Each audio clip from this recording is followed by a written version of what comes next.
de acordo com a letra D do inciso 1 do artigo 46 da Lei nº 9.610, de 19 de fevereiro de 1998.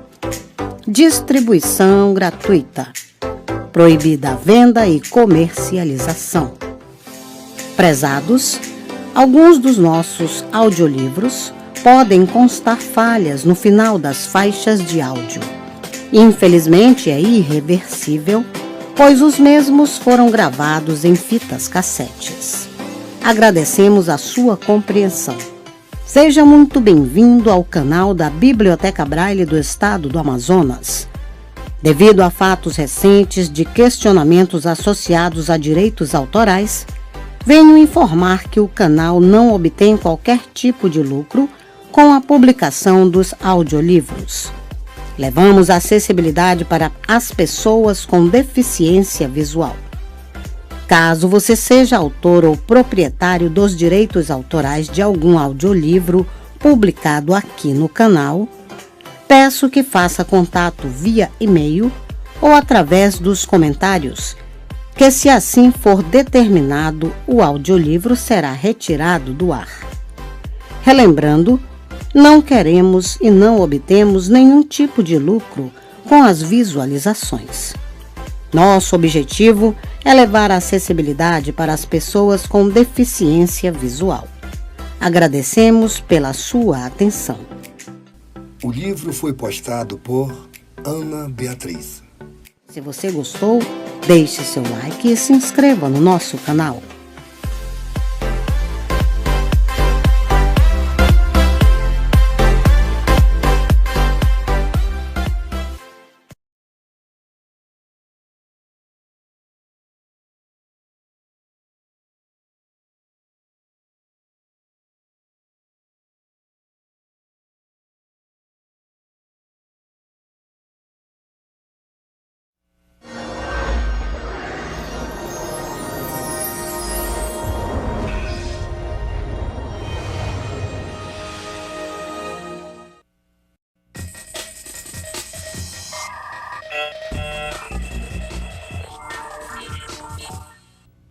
Olá!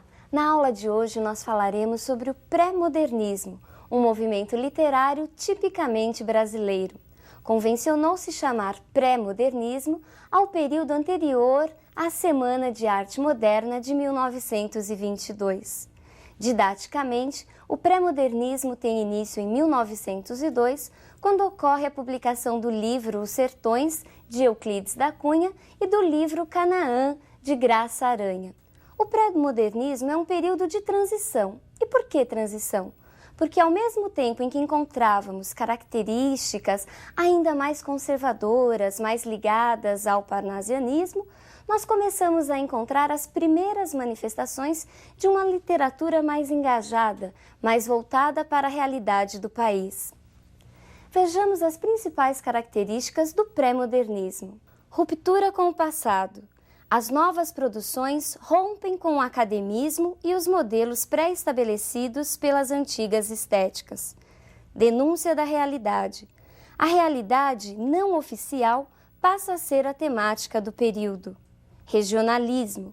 São retratados o sertão nordestino, o interior paulista, os subúrbios cariocas, entre outras regiões.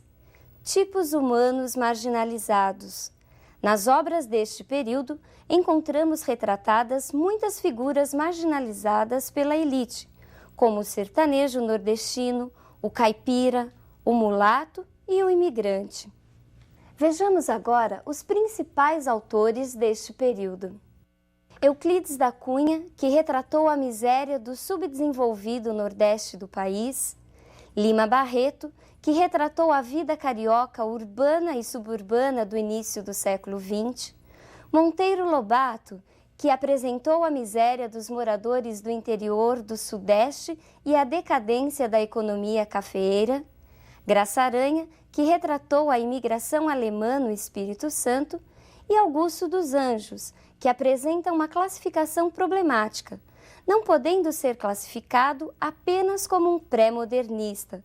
Sua obra apresenta elementos de várias estéticas, mas para fins didáticos, costuma-se estudá-lo como um pré-modernista. Vejamos agora um dos primeiros pré-modernistas. Euclides da Cunha também atuou como jornalista. Ele foi enviado como correspondente pelo recém-criado, o jornal O Estado de São Paulo, a Canudos, com o objetivo de registrar o que estava acontecendo na guerra. Vejamos agora uma imagem significativa da Guerra de Canudos. Os Sertões é uma das primeiras obras a romper com a visão paradisíaca da terra brasileira, com aquela ideia de que no Brasil tudo era maravilhoso, que nós trazíamos já desde o romantismo. Aparentemente, os motivos que deram origem à Revolução, à revolta em Canudos, foram o fanatismo religioso e o cangaço. Mas Euclides da Cunha nos mostra que não. Na realidade, a mola propulsora de toda a revolta foi a miséria, o subdesenvolvimento e os maus tratos que as pessoas dessa região, da região nordeste do Brasil, enfrentavam. A obra, Os Sertões, está dividida em 3 grandes partes. Numa primeira parte, Euclides da Cunha nos apresenta a região, o ambiente. Numa segunda parte, nós encontramos a descrição do homem, a figura do jagunço, do cangaceiro e principalmente a figura do grande Antônio Conselheiro, o líder do movimento. Já na terceira parte, nós encontramos os relatos da própria revolta. Foram várias expedições do exército que conseguiram realmente acabar com a revolta. Mais de 20.000 pessoas foram mortas na ocasião. Restaram apenas, segundo palavras do próprio Euclides, apenas 4, um velho, 2 homens feitos e uma criança. Vejamos agora outra importante figura desse movimento no Brasil. Lima Barreto teve uma vida muito atribulada, por ser pobre e negro numa época marcada por várias formas de preconceito. Ao contrário de Machado de Assis, que alcançou notoriedade ainda em vida, Lima Barreto sofreu muito com o preconceito racial, com o alcoolismo e com as frequentes crises depressivas. Lima Barreto mostra uma grande identificação com as pessoas marginalizadas, até porque ele era um pobre. Lima Barreto tem uma literatura voltada para o povo, uma literatura do povo e para o povo. Sua linguagem é uma linguagem simples e direta, próxima do texto jornalístico e da linguagem panfletária, tanto que, por causa disso, foi motivo de várias críticas. Vejamos sobre o que Lima Barreto falava. Em seus textos, Lima Barreto retratou as desigualdades sociais do Rio de Janeiro do início do século XX, uma época de grande desenvolvimento e transformações. Entre seus textos mais conhecidos está Triste Fim de Policarpo Quaresma. Nesse texto, Lima Barreto faz uma crítica à vida política da época. Policarpo Quaresma era um major, era um fanático, um lunático, uma espécie de Dom Quixote brasileiro. Ele era contra qualquer influência estrangeira na cultura brasileira. Ele era todo preocupado com a linguagem certinha, com os nossos autores. Um exemplo de brasileiro, vocês não acham? Vejamos a que extremo chegou Policarpo Quaresma numa parte do livro. Policarpo Quaresma, cidadão brasileiro, funcionário público, certo de que a língua portuguesa é emprestada ao Brasil, certo também de que, por este fado, o falar e o escrever em geral, sobretudo no campo das letras, se vêem na humilhante contingência de sofrer continuamente censuras ásperas dos proprietários da língua, sabendo além que dentro de nosso país os escritores, com especialidade os gramáticos, não se entendem no tocante à correção gramatical, vendo-se diariamente surgir azedas polêmicas entre os mais profundos estudiosos do nosso idioma, usando o direito que lhe confere a Constituição, vem pedir que o Congresso Nacional decrete o Tupi-Guarani como a língua oficial e nacional do povo brasileiro. Imagine mandar uma carta ao Congresso Nacional pedindo que o tupi fosse a nossa língua? Coisas de Policarpo. Existe um bom filme sobre este livro. Aí muitos alunos me perguntam: Edna, eu posso assistir ao filme ou à peça? Pode. A resposta é afirmativa, você pode. O que não pode acontecer é substituir a leitura integral da obra por peças, filmes ou resumos. Mas se for no sentido de complementar seus estudos, tudo é muito bem-vindo. Vejamos agora um outro importante escritor do período. Monteiro Lobato foi uma figura muito polêmica, ao contrário da impressão que a maioria das pessoas tem hoje a seu respeito. Hoje, falar em Lobato é lembrar do escritor de livros infantis e do criador do Sítio do Pica-Pau Amarelo, mas sua produção não se limita a esse gênero. Monteiro Lobato soube como ninguém retratar o atraso das regiões interioranas de São Paulo. Vejamos a próxima imagem. Monteiro Lobato foi o criador de uma importante figura até hoje conhecida por todos nós. É dele a personagem o Jeca Tatu, o símbolo do caipira brasileiro. Monteiro Lobato tinha um gênio muito forte e explosivo, o que acabou, de certa forma, contribuindo com um impulso, um empurrãozinho para o movimento modernista.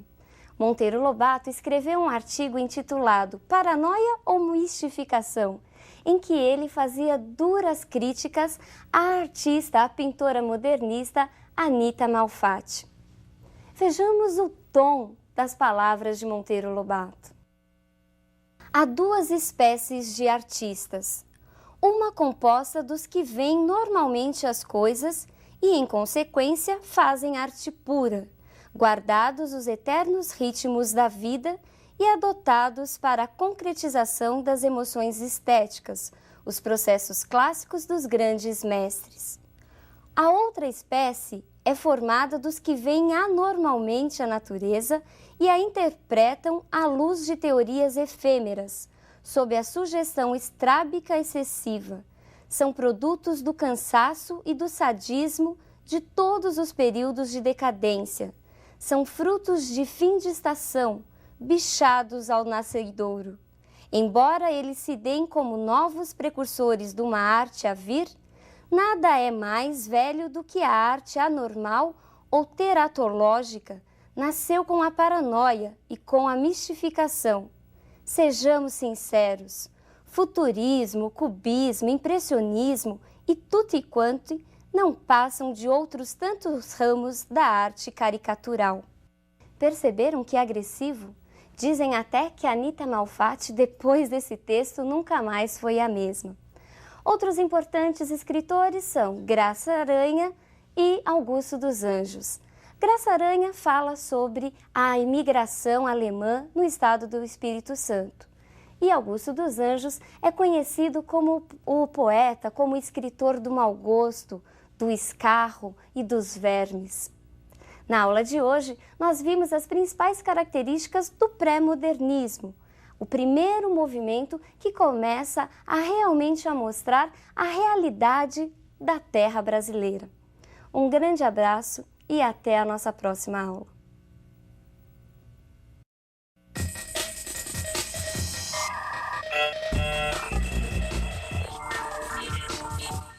Na aula de hoje, nós falaremos sobre os principais movimentos, as principais manifestações artísticas do início do século XX. Manifestações estas que foram fundamentais para o desenvolvimento do modernismo. Costuma-se chamar toda essa manifestação de vanguarda europeia. A vanguarda europeia é o conjunto desses movimentos que tinham em comum a recusa, a negação de todos os valores tradicionais. Neste período, nós temos um grande turbilhão de informações, um grande turbilhão de novidades. Vejamos quais foram esses movimentos do início do século XX. O futurismo, expressionismo, cubismo, dadaísmo e surrealismo. O início do século XX é marcado por grandes manifestações e por grandes transformações, principalmente na área tecnológica. É a era da energia elétrica, do avião, do automóvel, da velocidade e literalmente da velocidade. Tudo neste período andava muito rápido. Vejamos agora uma imagem símbolo dessa época marcada pela velocidade.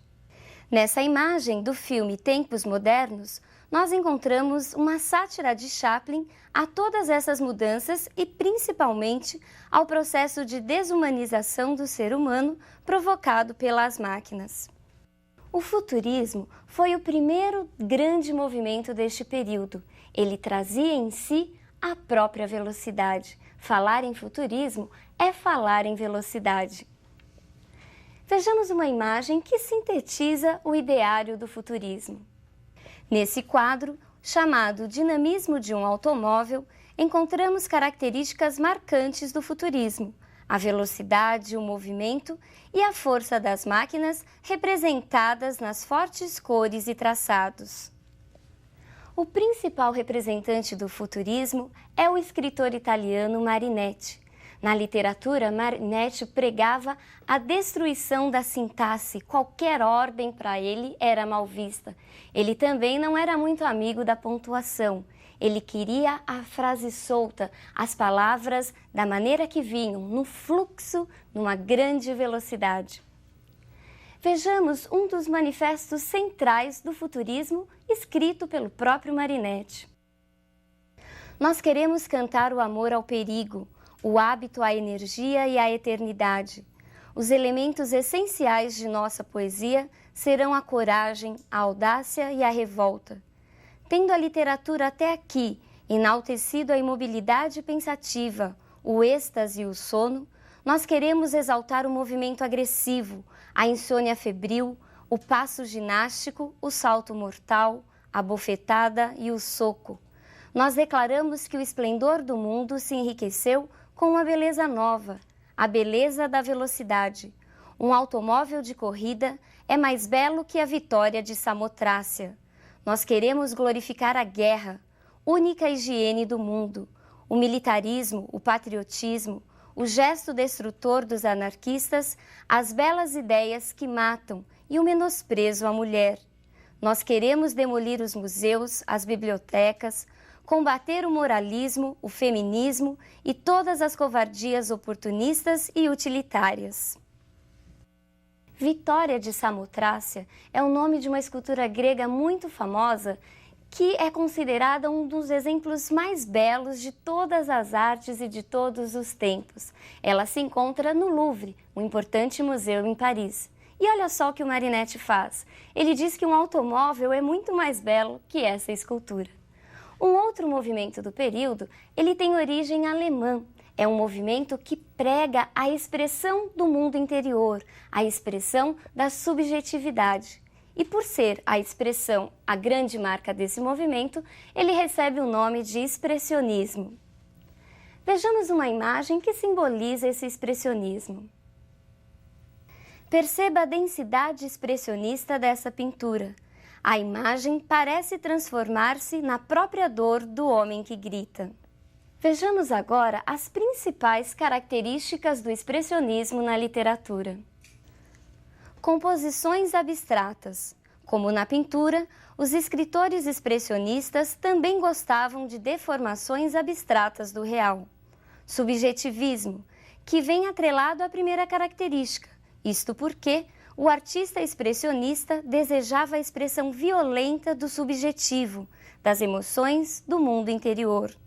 Ilogismo. Uma vez que tudo era expressão, não havia preocupação com a lógica do mundo exterior, como nas estéticas anteriores. Vejamos agora uma imagem que representa o próximo movimento. Essa pintura de Pablo Picasso, de 1907, é considerada por muitos estudiosos o marco inicial do cubismo e da arte moderna. Perceba que as formas são geometrizadas, com cores duras e chapadas. Picasso conseguiu romper com séculos de tradição artística. As formas geométricas e o objeto visto sob vários ângulos simultaneamente caracterizam o cubismo na pintura. Vejamos quais são as características do cubismo na literatura. Mais uma vez, nós encontramos o ilogismo. Os textos cubistas também são marcados pela supressão da lógica formal. Linguagem caótica. Como não há uma lógica, as palavras são soltas, dispostas aparentemente de uma forma aleatória. Tempo presente. Para o escritor cubista, ansioso por viver o seu tempo, o tempo presente, tudo passa a ser tema da poesia, como, por exemplo, viagens, paisagens e visões exóticas.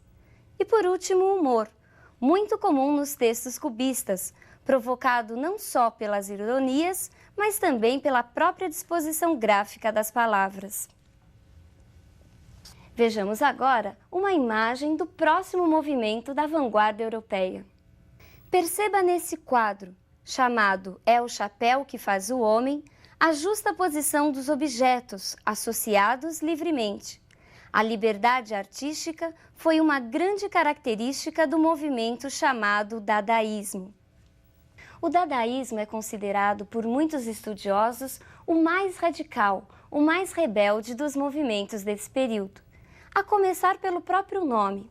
Uma vez, quando perguntado sobre o significado da palavra Dada, seu fundador, Tristan Tzara, respondeu que Dada não significava nada, que ele havia encontrado essa palavra ao acaso, folheando o dicionário. E como eu sei que você deve estar curioso para conhecer um poema dadaísta, aqui vai uma receitinha de como fazer um poema dadaísta, nos dada pelo próprio fundador do movimento. Pegue um jornal, pegue a tesoura, escolha no jornal um artigo do tamanho que você deseja dar a seu poema. Recorte o artigo. Recorte em seguida com atenção algumas palavras que formam esse artigo e meta-as num saco. Agite suavemente. Tire em seguida cada pedaço um após o outro.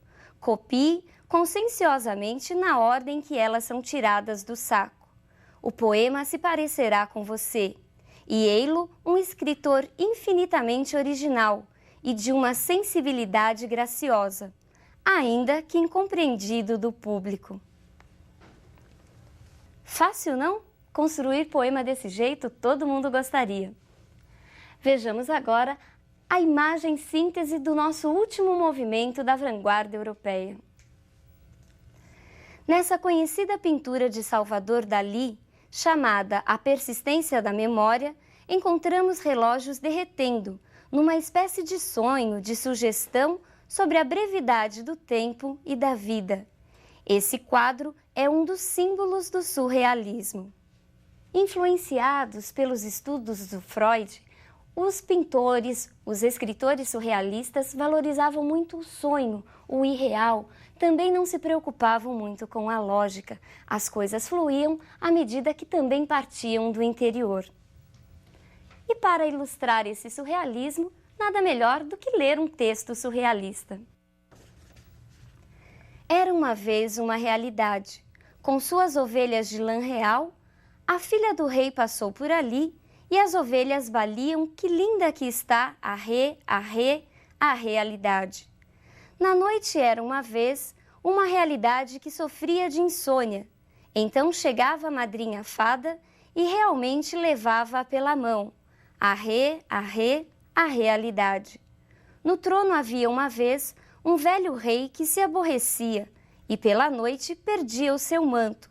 E por rainha puseram-lhe ao lado a realidade. Cauda, dade, a reale, dade, a realidade. A real, e dade, da reale, ali, a realidade. Era uma vez a realidade. Perceberam que diferença? E é justamente isso, diferença, rebeldia, negação, as características marcantes da vanguarda europeia. E para que você não se esqueça, lembramos cronologicamente a ordem desses movimentos. Nós tivemos, primeiro, o futurismo, a velocidade com Marinetti, depois o expressionismo, a expressão do eu, do interior das pessoas, em seguida, o cubismo, as formas geométricas, as palavras em liberdade. Em seguida, o dadaísmo, considerado o mais rebelde dos movimentos. E por último, o surrealismo, que traz o sonho a partir dos estudos de Freud. Esses movimentos serão decisivos para o próximo movimento estético literário que nós estudaremos. Nas próximas aulas, nós estaremos falando do modernismo, não só em Portugal, mas também no Brasil. Por hoje é só, um grande abraço e até a nossa próxima aula.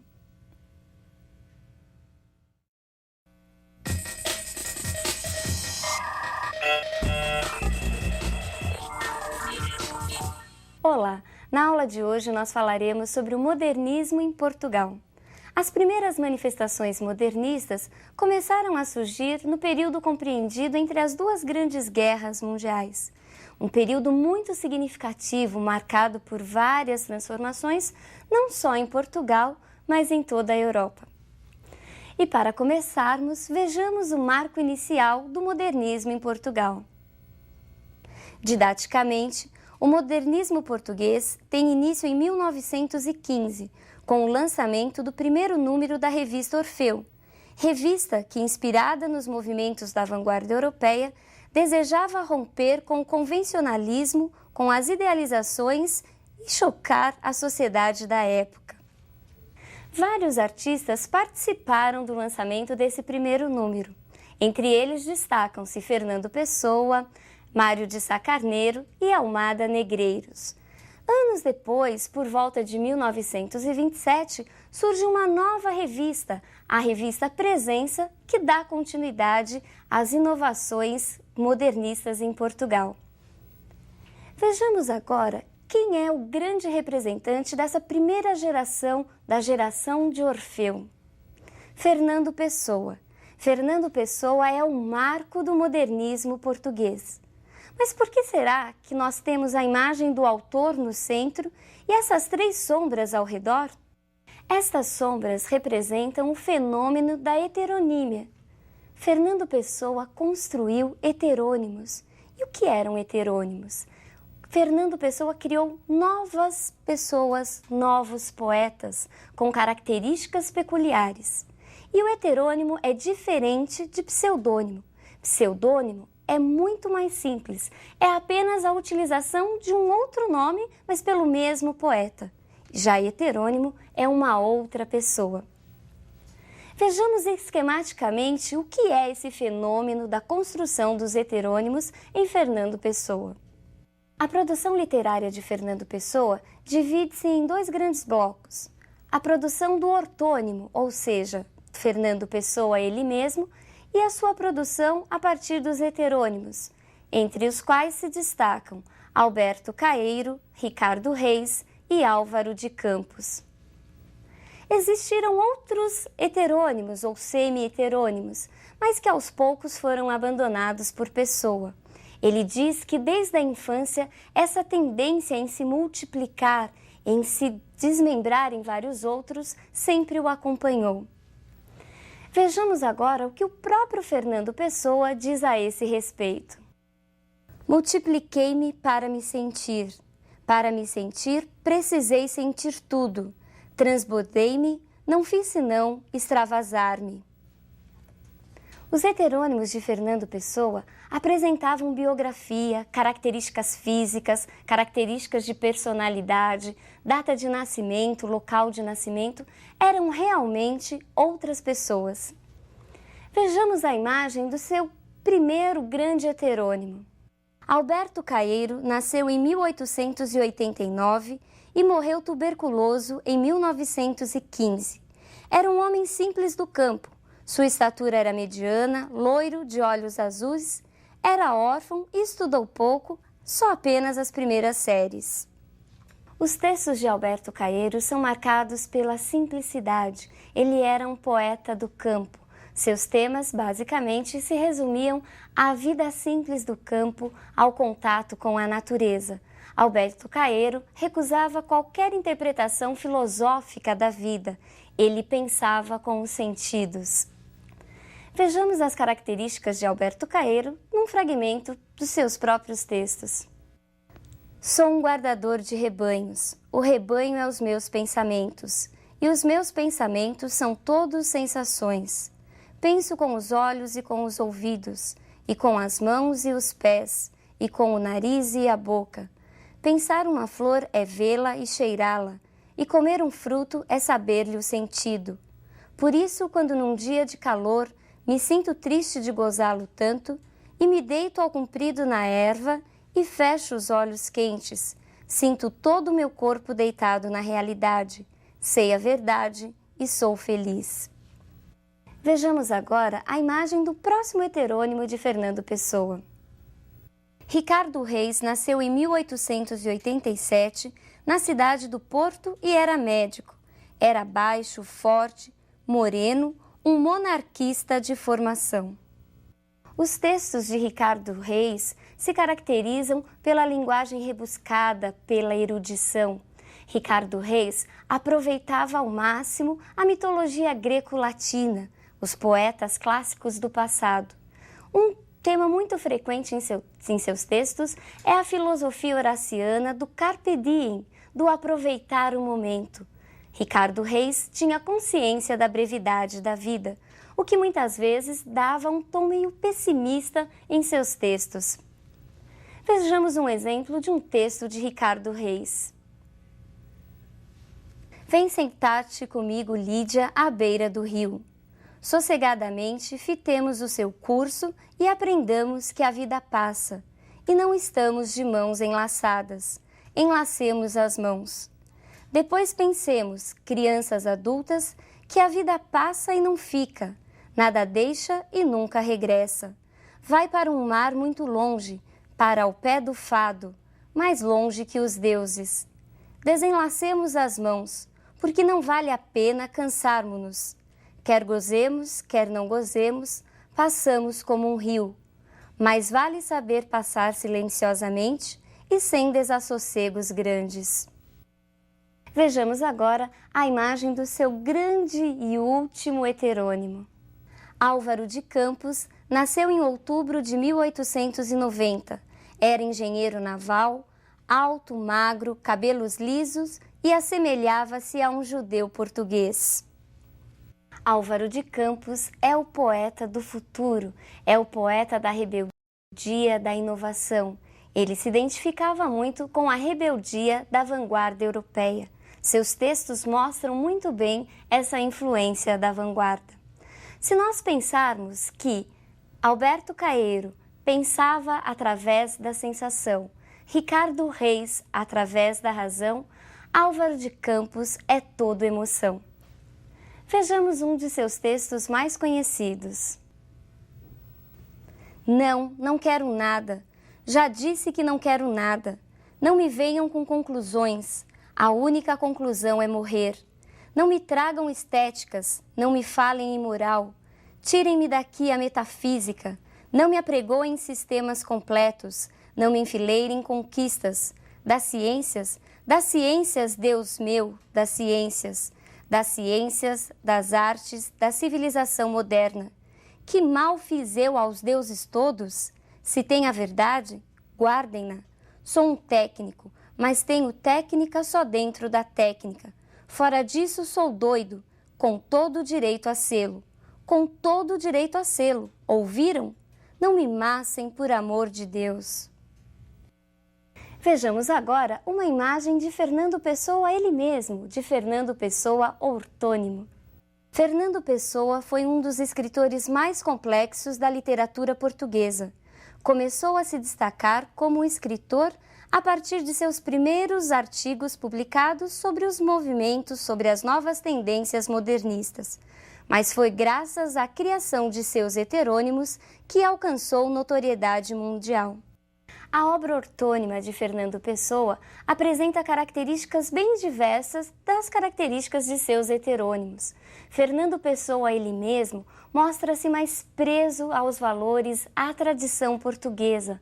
Em seus textos encontramos um forte sentimento nacionalista, tanto que em seu livro Mensagem ele faz uma espécie de narração dos grandes feitos dos heróis, dos reis portugueses, numa clara aproximação aos Lusíadas de Camões.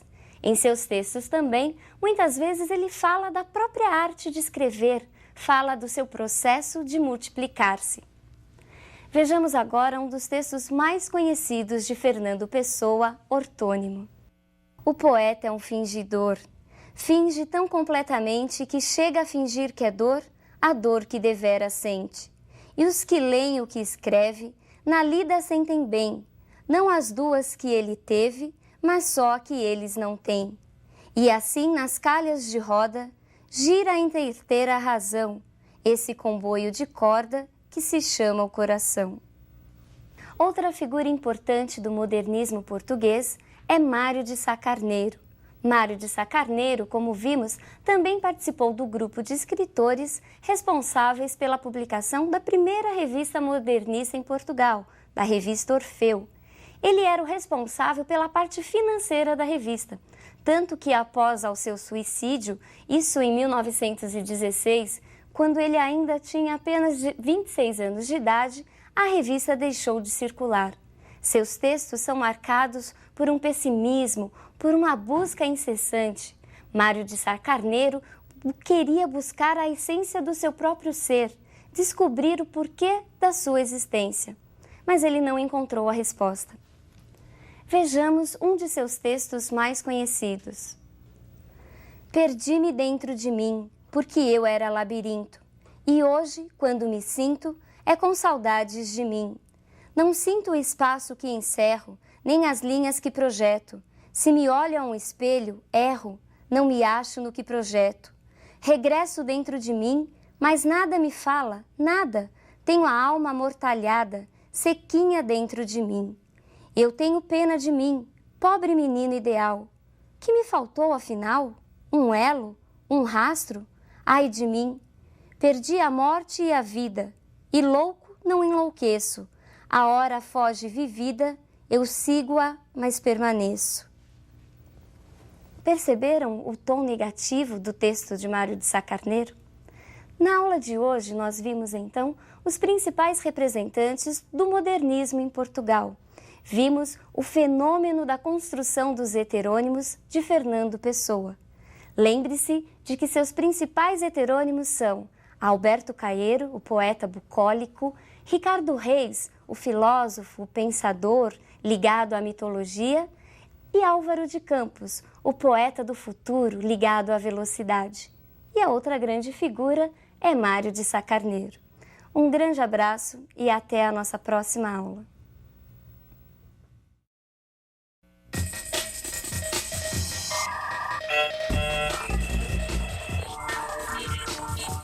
Olá! Na aula de hoje nós falaremos sobre o modernismo brasileiro.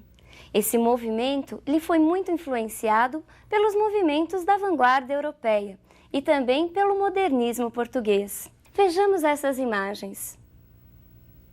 Nessas imagens nós encontramos a cidade de São Paulo no início do século passado. São Paulo, neste período, era considerada a capital, a cidade mais moderna de todo o país, o que vai ser fundamental para esse novo movimento. Didaticamente, e bem importante, apenas didaticamente, o modernismo brasileiro tem início em 1922 com a conhecidíssima Semana de Arte Moderna. Vejamos onde aconteceu esta semana. Os dias 13, 15 e 17 de fevereiro de 1922 foram dias fundamentais para o movimento. Nesses dias, no Teatro Municipal de São Paulo, ocorreu a famosa Semana de Arte Moderna. Mas antes da semana, várias outras coisas, vários outros movimentos e pessoas já vinham trabalhando com o modernismo. Nós podemos citar entre os principais antecedentes da semana a volta do Oswald de Andrade, que estava na Europa e que entrou em contato com as novas manifestações da vanguarda europeia. Também temos a primeira exposição dos quadros expressionistas do Lazar Segal. Temos também os vários livros que foram lançados pelos autores que participariam mais tarde da semana.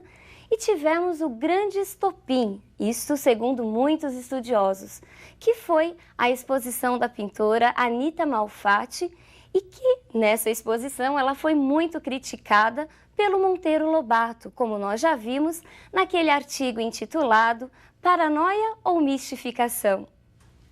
Vejamos agora quais são os principais representantes dessa semana, que não foi só um movimento literário, mas também um movimento de todas as outras artes. Nós temos na literatura as figuras de Mário de Andrade, Oswald de Andrade e Ronald Carvalho. Na pintura, nós encontramos Anita Malfatti, Tarsila do Amaral, Di Cavalcanti. E na música, nós encontramos a figura de Heitor Villa-Lobos. A Semana de Arte Moderna foi organizada por vários artistas e contou com o patrocínio da elite paulistana. Nessa semana, os artistas modernistas, eles também contaram com o apoio de uma grande figura já consagrada na literatura, figura esta que fazia parte da Academia Brasileira de Letras. Graça Aranha, aquele pré-modernista autor de Canaã, foi quem proferiu a abertura do evento. Vejamos os principais cartazes da semana que circularam na época. Esse cartaz, desenhado por Di Cavalcanti, foi o cartaz da semana. Já esse cartaz foi o cartaz elaborado justamente para a exposição das artes plásticas, também feito por Di Cavalcanti. Mas o que será que foi essa semana tão falada até os dias de hoje? O que será que aconteceu? Qual será que foi a reação do público? Vejamos o que dizem os principais jornais da época. Foi como se esperava, um notável fracasso a récita de ontem na pomposa Semana de Arte Moderna, que melhor e mais acertadamente deveria chamar-se Semana de Mal às Artes, jornal Folha da Noite. As colunas da seção livre deste jornal estão à disposição de todos aqueles que, atacando a Semana de Arte Moderna, defendam o nosso patrimônio artístico. Jornal O Estado de São Paulo. É preciso que se saiba que nos manicômios se produzem poemas, partituras, quadros e estátuas, e que essa arte de doidos tem o mesmo característico da arte dos futuristas e cubistas que andam soltos por aí. Jornal do Comércio. A semana foi verdadeiramente um escândalo. Logo depois da abertura proferida por Graça Aranha, Villa-Lobos acaba tendo que interromper sua apresentação debaixo de muita vaia da plateia. Em seguida, entra quem? Entra Ronald de Carvalho e lê um poema, Os Sapos, de Manuel Bandeira. A plateia fica mais nervosa ainda e começa a repetir o refrão do poema, que se assemelhava ao coachar dos sapos. Foi uma tremenda confusão. Mário de Andrade, para dar uma forcinha, acaba recitando um poema nas escadarias do teatro. Olha só que maluquice. E para fechar toda aquela bagunça com chave de ouro, Villa-Lobos, mais uma vez, ele entra no palco de casaca todo arrumadinho, chinelo e guarda-chuva. A plateia quase veio abaixo, querendo bater nos artistas. E eles, por sua vez, ficaram muito felizes. Eles conseguiram justamente o que queriam, chocar, queriam provocar a sociedade da época e as estéticas conservadoras. Vejamos uma foto que foi tirada logo após o encerramento da semana. Nessa foto nós vemos Oswald de Andrade, Mário de Andrade, Manuel Bandeira e o célebre Graça Aranha. Vejamos agora um fragmento do conhecidíssimo poema Os Sapos. Enfunando os papos, saem da penumbra aos pulos os sapos, a luz os deslumbra. Em ronco que a terra, berra o sapo-boi. Meu pai foi à guerra, não foi, não foi. O sapo tanoeiro, parnasiano aguado, diz, meu cancioneiro é bem martelado. Vede como primos em comer os hiatos, que arte, e nunca rimo os termos cognatos. Meu verso é bom, frumento sem joio, faço rimas com consoantes de apoio. Que soluças tu, transido de frio, sapo cururu da beira do rio.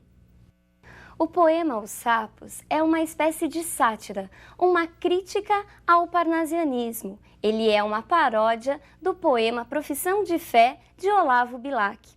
Ao falar sapo tanoeiro, Manuel Bandeira está diretamente se referindo a quem? Ao próprio Olavo Bilac.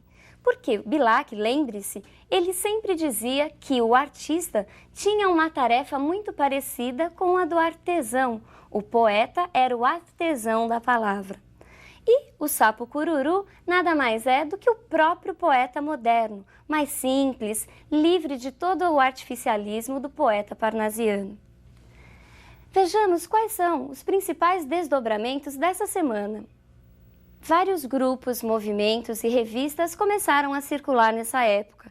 Entre as revistas nós temos Claxon em São Paulo, Estética e Festa no Rio de Janeiro, a Revista em Minas Gerais e a Revista Antropofagia em São Paulo. Entre as revistas destacam-se a Revista Claxon, que vem do termo francês buzina, e era justamente o que eles queriam, fazer barulho, provocar a sociedade. E ela foi a pioneira, a primeira a lançar as inovações modernistas.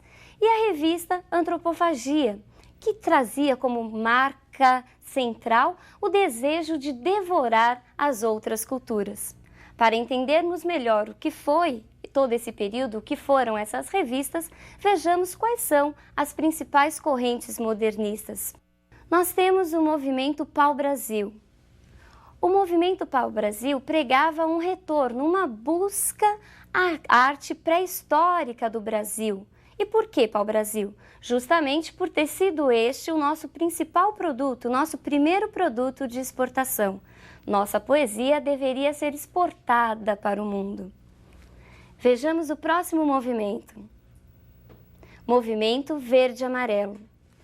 Este movimento verde-amarelo é uma espécie de reação ao primeiro movimento. E por quê? Porque, segundo os representantes do movimento verde-amarelo, o nacionalismo pregado pela corrente Pau-Brasil ainda era um nacionalismo muito importado, não era o verdadeiro nacionalismo e sentimento do Brasil. Vejamos o próximo movimento, e movimento antropofágico. Esse movimento tem origem no trabalho da pintora Tarsila do Amaral. Vejamos uns de seus quadros. Esses quadros fazem parte da chamada Galeria Antropofágica e é justamente o quadro Abapuru que dá origem ao movimento. Abapuru é um termo indígena que significa comer gente, o antropófago, e era justamente isso que os autores desse movimento queriam. Eles queriam devorar a cultura estrangeira e, a partir daí, num processo de reestruturação, criar uma arte original, uma arte com a cara do Brasil. Vejamos o último movimento modernista, movimento espiritualista. Este movimento, como o próprio nome já sugere, buscava uma retomada dos valores interiores, uma retomada do eu profundo. Ele é carregado por misticismo e também por uma grande religiosidade. O modernismo, por ser tão grande e tão expressivo, é comumente dividido em 3 grandes fases. Vejamos quais são as fases modernistas. A primeira fase, conhecida como heróica, compreende o período de 1922 a 1930 e apresenta o desejo de liberdade, de ruptura e de destruição do passado como características marcantes. Os principais autores são Oswald de Andrade, Mário de Andrade, Manuel Bandeira e Alcântara Machado. A segunda se estende de 1930 a 1945 e é conhecida como a fase da consolidação das conquistas anteriores. Essa segunda fase subdivide-se em 2 grupos: a poesia, em que se destacam Carlos Drummond de Andrade, Cecília Meirelles e Vinícius de Moraes, e a prosa, representada, entre outros autores, por José Lins do Rego, Graciliano Ramos e Jorge Amado. A terceira vai de 1945 em diante e é conhecida como a fase da reflexão e da universalidade temática. Destacam-se neste período Guimarães Rosa, Clarice Lispector e João Cabral de Melo Neto. Bom, pessoal, por hoje é só. E na próxima aula nós falaremos um pouquinho mais sobre o que foi esta primeira fase modernista e quais foram seus principais representantes. Um grande abraço e até lá!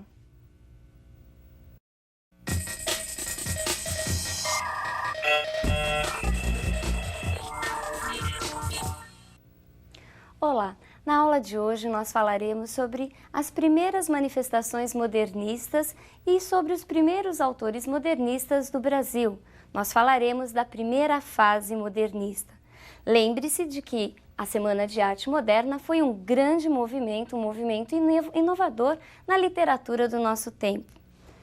Vejamos quais são as principais características e os principais autores dessa época.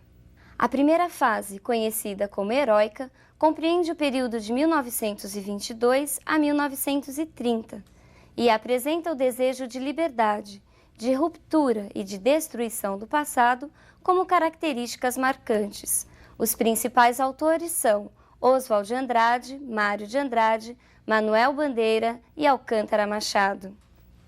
Essa fase foi predominantemente poética, mas nós encontramos também alguns textos escritos em prosa. Neste período, nós encontramos como grandes marcas a negação, a ruptura, o desejo de liberdade linguística e um forte nacionalismo. Vejamos agora o grande escritor do período. Nesses quadros, nós encontramos a figura de Mário de Andrade. Mário de Andrade é considerado o Papa do modernismo brasileiro e ele foi um dos escritores mais apaixonados pela cidade de São Paulo. Mário de Andrade era um escritor irreverente e criativo. Em seus textos, buscou romper com o passado, com as estruturas até então tidas como modelos. Mário de Andrade buscava o resgate da linguagem cotidiana, do dia a dia, do popular e do folclórico. É com seu texto, Pauliceia Desvairada, que nós temos praticamente o primeiro livro realmente modernista. Vejamos o prefácio desse livro. Leitor, está fundado o desvairismo. Este prefácio, apesar de interessante, inútil. Alguns dados, nem todos, sem conclusões. Para quem me aceita, são inúteis ambos. Os curiosos terão prazer em descobrir minhas conclusões, confrontando toda a obra e dados. Para quem me rejeita, trabalho perdido explicar o que, antes de ler, já não aceitou. Quando sinto a impulsão lírica, escrevo sem pensar tudo o que meu inconsciente me grita. Penso depois, não só para corrigir, como para justificar o que escrevi. Daí a razão deste prefácio interessantíssimo. Esse ar de deboche presente no prefácio se estende por todo o livro. Mas Mário de Andrade não escreveu só poesias, ele também escreveu em prosa. E ele escreveu um romance muito conhecido, o chamado Macunaíma, mas que não apresenta as características de um romance como nós conhecemos. Vejamos algumas imagens sobre Macunaíma. O livro Macunaíma, que apresenta o subtítulo O Herói Sem Nenhum Caráter, é um romance rapsódia que discute a nacionalidade brasileira. E o que é uma rapsódia? Rapsódia é uma composição que mistura elementos musicais com elementos do folclore, da cultura popular. E é justamente isso que Mário de Andrade faz em Macunaíma. Ele vai contar a história do índio que de preto virou branco. Ele vai contar a história de Macunaíma, que significava um grande mal. Vejamos como aconteceu o nascimento de Macunaíma. No fundo do mato virgem nasceu Macunaíma, herói de nossa gente. Era preto retinto e filho do medo da noite. Houve um momento em que o silêncio foi tão grande, escutando o murmurejo do Iraricuera, que a Índia Tapanhumas pariu uma criança feia. Essa criança é que se chamara de Macunaíma. Já na meninice fez coisas de sarapantar. De primeiro passou mais de 6 anos não falando.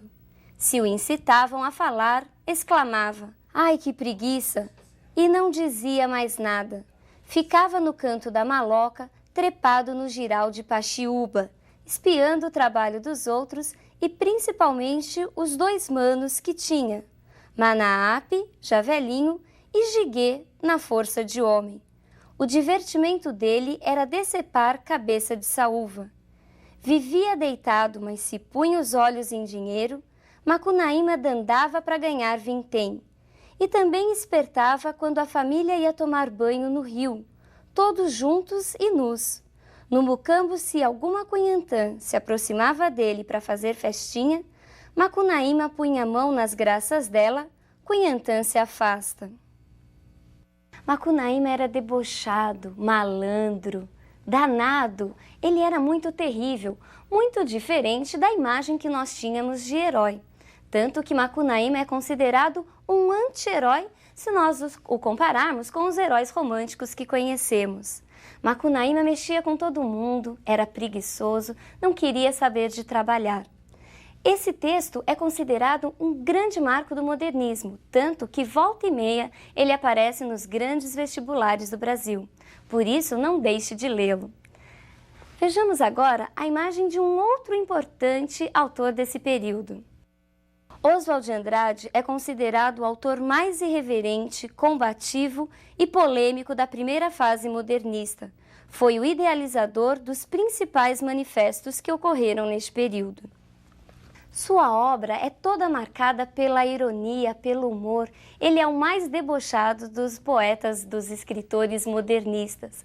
Oswald de Andrade, ele inova, ele traz o elemento nacional para a literatura sobre a roupagem modernista.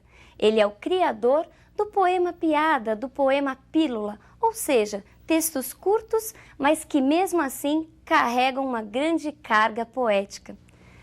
Vejamos alguns exemplos desses poeminhas de Oswald de Andrade. Erro de português. Quando o português chegou, debaixo de uma bruta chuva, vestiu o índio. Que pena! Fosse uma manhã de sol, o índio tinha despido o português. Pronominais. Dê-me um cigarro, diz a gramática, do professor e do aluno e do mulato sabido. Mas o bom negro e o bom branco da nação brasileira dizem todos os dias: deixa disso, camarada, me dá um cigarro. Perceberam a diferença e o humor? Muito diferente dos poemas parnasianos, não? O próprio Oswald também escreveu prosa, assim como Mário de Andrade. Vejamos agora a capa de um de seus livros mais conhecidos. Nesse livro, Oswald rompe com os esquemas tradicionais da narrativa. Os capítulos são curtíssimos, apresentando-se como pequenos fragmentos justapostos, próximos da técnica da pintura cubista, que representava ao mesmo tempo as várias faces de um objeto ou situação, o que impossibilitava uma leitura linear. Vejamos agora a imagem de Manuel Bandeira, outro importante poeta desse primeiro momento modernista. Manuel Bandeira, num primeiro momento, se mostra ainda bem preso aos valores parnasianos, mas com o passar do tempo se transforma num dos grandes representantes do modernismo. É a partir do livro Libertinagem que Manuel Bandeira se firma realmente como um poeta modernista. A partir desse livro, seus textos se aproximam muito do linguajar coloquial. Os temas também acabam se diversificando. Tudo para Manuel Bandeira acaba se tornando tema poético. Ele parte de frases corriqueiras, ele fala dos meninos negros, das negras, das irenes. Ele fala de poemas, de notícias que são retiradas do jornal. E ele brinca até com a sua própria doença. Lembre-se que Manuel Bandeira, ele sofria de tuberculose. Mas é com um poema intitulado Poética que nós encontramos as principais características de sua obra. Vejamos alguns fragmentos deste texto.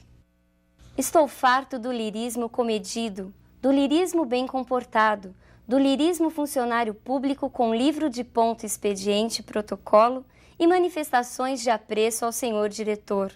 Estou farto do lirismo que para e vai averiguar no dicionário o cunho vernáculo de um vocábulo.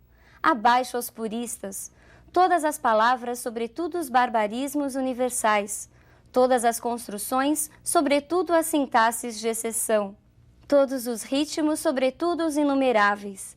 Quero antes o lirismo dos loucos, o lirismo dos bêbados, o lirismo difícil e pungente dos bêbados, o lirismo dos clowns de Shakespeare. Não quero mais saber do lirismo, que não é libertação. A ironia também foi uma outra grande característica de Bandeira. Vejamos a ironia no próximo texto. Pneumotórax, febre, hemoptise, dispneia e suores noturnos. A vida inteira que podia ter sido e que não foi. Tosse, tosse, tosse. Mandou chamar o médico. Diga 33, 33, 33, 33. Respire. O senhor tem uma escavação no pulmão esquerdo e o pulmão direito infiltrado. Então, doutor, não é possível tentar um pneumotórax? Não. A única coisa a fazer é tocar um tango argentino. Percebeu que diferente? Brincar com a própria doença? Isso mesmo, Manuel Bandeira tem um grande traço do humor. O humor, a ironia, permeia quase todos os seus textos. Outro grande autor desse período é Alcântara Machado. Em seu livro de contos, Brás, Bexiga e Barra Funda, ele vai tratar da vida da colônia italiana na cidade de São Paulo. Ele vai falar principalmente do processo de assimilação cultural. Ele vai falar da fusão da língua portuguesa e da língua italiana, que deu origem ao conhecidíssimo português macarrônico. Vejamos um exemplo desse português macarrônico que nós encontramos no livro Brás, Bexiga e Barra Funda. Paro assim para facilitar, não é para ofender. Primo doutor, pense bem, e poi me dê sua resposta. Domani dopo domani, na outra semana, quando quiser, e o resto à sua disposição, mas pense bem. Perceberam a influência do italiano na língua portuguesa? E por que isso? Neste período, a presença da cultura italiana era muito forte. Por quê? Porque os italianos vieram primeiro para trabalhar na lavoura do café e depois para trabalhar como mão de obra na indústria que começava a crescer na cidade de São Paulo. Todo esse processo de aculturação, de assimilação cultural é tratado por Alcântara Machado ao longo do livro. Na aula de hoje, nós vimos então as principais características e os principais autores da primeira fase do modernismo no Brasil. É a fase conhecida como heróica. E por que heróica? Porque é uma fase demolidora, era uma fase de negação. Esses modernistas negavam tudo aquilo que era do passado. Eles queriam romper com todas as estéticas, principalmente com o parnasianismo que ainda vigorava. Na próxima aula, nós falaremos sobre a segunda fase do modernismo brasileiro. Um grande abraço e até lá!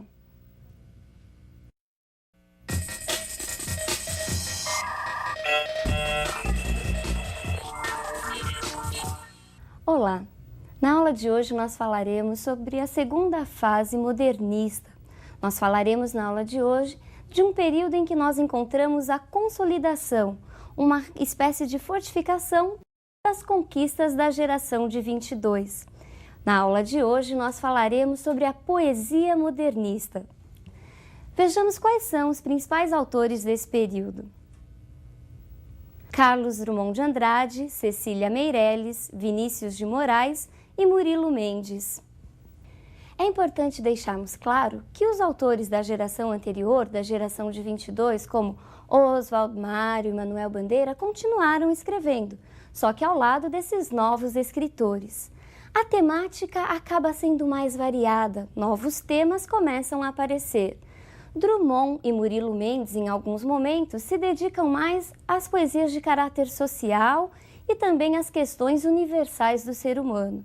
Cecília Meirelles e Vinícius de Moraes se detêm numa poesia mais introspectiva, mais intimista.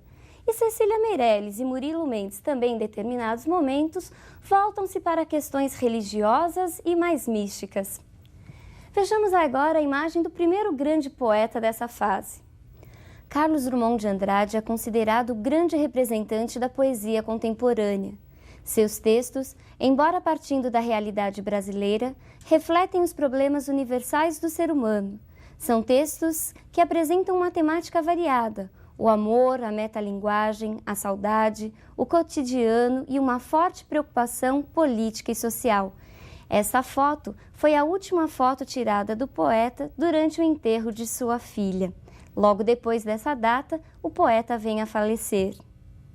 Drummond, influenciado pelo contexto histórico de seu tempo, lembre-se, Segunda Guerra Mundial, sistemas políticos autoritários, se dedicou ao tempo presente. Ele estava preocupado com a transformação social, mas a partir da compreensão do presente. Vejamos um texto em que o coletivo e o tempo presente são temas centrais. Mãos dadas. Não serei o poeta de um mundo caduco, também não cantarei o mundo futuro. Estou preso à vida e olho meus companheiros. Estão taciturnos, mas nutrem grandes esperanças. Entre eles, considero a enorme realidade. O presente é tão grande, não nos afastemos. Não nos afastemos muito, vamos de mãos dadas. Não serei o cantor de uma mulher, de uma história. Não direi os suspiros ao anoitecer, a paisagem vista da janela. Não distribuirei entorpecentes ou cartas de suicida. Não fugirei para as ilhas, nem serei raptado por serafins. O tempo é minha matéria, o tempo presente, os homens presentes, a vida presente. Vejamos agora o primeiro grande poema de Drummond, escrito em 1928 na revista Antropofagia. No meio do caminho. No meio do caminho tinha uma pedra. Tinha uma pedra no meio do caminho, tinha uma pedra, no meio do caminho tinha uma pedra. Nunca me esquecerei desse acontecimento na vida de minhas retinas tão fatigadas. Nunca me esquecerei que no meio do caminho tinha uma pedra. Tinha uma pedra no meio do caminho, no meio do caminho tinha uma pedra. O cotidiano, o corriqueiro, o banal viraram temas poéticos na mão do nosso grande poeta. Vejamos no próximo poema em que o autor nos apresenta o cotidiano de uma forma bem irônica e bem humorada, numa aproximação aos poemas piada de Oswald de Andrade da primeira geração. Cidadezinha qualquer, casas entre bananeiras, mulheres entre laranjeiras, pomar, amor, cantar. Um homem vai devagar, um cachorro vai devagar, um burro vai devagar, devagar, as janelas olham. Eita vida besta, meu Deus! Representando uma poesia de caráter mais intimista, nós encontramos a grande figura feminina dessa geração. Vejamos quem é a representante da segunda fase da poesia modernista. Cecília Meirelles trilhou um caminho muito particular, o que dificulta sua classificação numa estética literária determinada. Seus versos apresentam características de outros movimentos, em especial do simbolismo. Cecília tornou-se conhecida no meio literário a partir da corrente espiritualista da geração de 22, mas aos poucos foi se afastando dessa corrente, mas conservando o caráter introspectivo e intimista. Seus versos, geralmente curtos e carregados de musicalidade, falam da transitoriedade da vida, da morte e da solidão. Vejamos o que a própria Cecília diz a respeito de sua vida. Nasci aqui mesmo no Rio de Janeiro, 3 meses depois da morte de meu pai, e perdi minha mãe antes dos 3 anos. Essas e outras mortes ocorridas na família acarretaram muitos contratempos materiais, mas, ao mesmo tempo, me deram, desde pequenina, uma tal intimidade com a morte que docemente aprendi essas relações entre o efêmero e o eterno. Em toda a minha vida, nunca me esforcei por ganhar, nem me espantei por perder. A noção ou sentimento da transitoriedade de tudo é o fundamento mesmo da minha personalidade. Essas características muitas vezes tornam a obra de Cecília marcada por um pessimismo, por um caráter negativo. Vejamos agora um dos seus textos mais conhecidos. Motivo. Eu canto porque o instante existe e minha vida está completa. Não sou alegre, nem sou triste, sou poeta. Sei que canto, e a canção é tudo, tem sangue eterno a asa ritmada.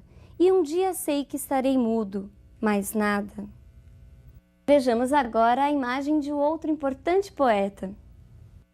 Vinícius de Moraes foi um importante nome não só na literatura, mas também na música popular brasileira.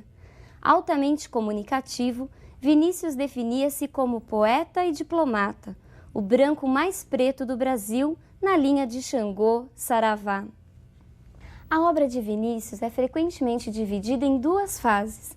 Numa primeira, nós encontramos um autor ainda preso aos valores simbolistas. Aparecem temas como a solidão, a distinção entre o carnal e o espiritual e também uma certa religiosidade. Já num segundo momento, encontramos um poeta mais voltado para o cotidiano e para a mulher. A mulher foi um tema muito tratado em Vinícius de Moraes. Tanto que uma vez, quando perguntado sobre as coisas mais importantes da sua vida, ele respondeu: primeiro mulher, segundo mulher e por último mulher. Danadinho ele, não? Tanto que a música Garota de Ipanema, dele e de Tom Jobim, ainda hoje é uma das músicas mais gravadas, uma das músicas brasileiras mais gravadas em todo o mundo. Vinícius de Moraes, ao contrário dos outros modernistas, recuperou o soneto, aquela forma fixa clássica desde muito tempo abandonada. Vejamos agora um dos sonetos mais conhecidos de Vinícius de Moraes. Soneto de fidelidade. De tudo ao meu amor serei atento, antes e com tal zelo e sempre e tanto, que mesmo em face do maior encanto, dele se encante mais meu pensamento. Quero vivê-lo em cada vão momento, e em seu louvor hei de espalhar meu canto, e rir meu riso e derramar meu pranto, ao seu pesar ou seu contentamento. E assim, quando mais tarde me procure, quem sabe a morte, angústia de quem vive, quem sabe a solidão, fim de quem ama, eu possa me dizer do amor que tive, que não seja imortal, posto que é chama, mas que seja infinito enquanto dure. Os temas mais próximos à realidade também foram tratados por Vinícius. Vejamos a próxima imagem. Neste quadro, Operários, de Tarsila do Amaral, encontramos um outro tema frequente em Vinícius de Moraes. A preocupação social é o tema central do próximo poema que veremos. Operário em construção. Era ele que erguia casas onde antes só havia chão. Como um pássaro sem asas, ele subia com as casas que lhe brotavam da mão. Mas tudo desconhecia de sua grande missão. Não sabia, por exemplo, que a casa de um homem é um templo sem religião. Como tampouco sabia que a casa que ele fazia, sendo a sua liberdade, era a sua escravidão. Vejamos agora o último grande representante da poesia modernista. Murilo Mendes, assim como Cecília Meirelles, também fez parte da corrente espiritualista de 22 e ficou muito conhecido nessa segunda geração. Vejamos agora um de seus textos mais conhecidos. Solidariedade. Sou ligado pela herança do espírito e do sangue ao Mártir, ao assassino, ao anarquista. Sou ligado aos casais na terra e no ar, ao vendeiro da esquina, ao padre, ao mendigo, à mulher da vida, ao mecânico, ao poeta, ao soldado, ao santo e ao demônio, construídos à minha imagem e semelhança. Percebeu a religiosidade nesse trecho? Principalmente no último verso, nós encontramos uma referência direta à Bíblia, feitos à imagem e semelhança. Essa religiosidade é uma grande marca de Murilo Mendes, que em muitos momentos também nos apresenta alguns aspectos ligados ao misticismo.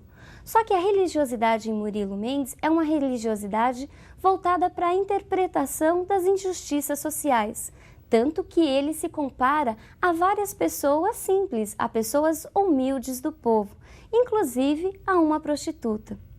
Bom, na aula de hoje, nós falamos sobre as principais características da segunda geração modernista, mas especialmente sobre a poesia. Nós falamos da solidão, da poesia introspectiva, da transitoriedade da vida, principalmente em Cecília Meirelles. Falamos das questões ligadas aos aspectos sociais e às injustiças sofridas por grande parte da população. Nós falamos de Drummond, de Cecília Meirelles, de Vinícius de Moraes, o nosso poetinha, e também da figura de Murilo Mendes, que até hoje tem sido pouco estudada. Por isso, não se esqueça, falar em segunda fase modernista é falar em poesia e em prosa. mas a prosa será tema de uma próxima aula. Será tema da aula seguinte, em que nós estaremos estudando quais são as principais características dessa segunda geração entre os romancistas. Falaremos quem são as grandes figuras dessa segunda geração na prosa. Por hoje é só, um forte abraço e até lá!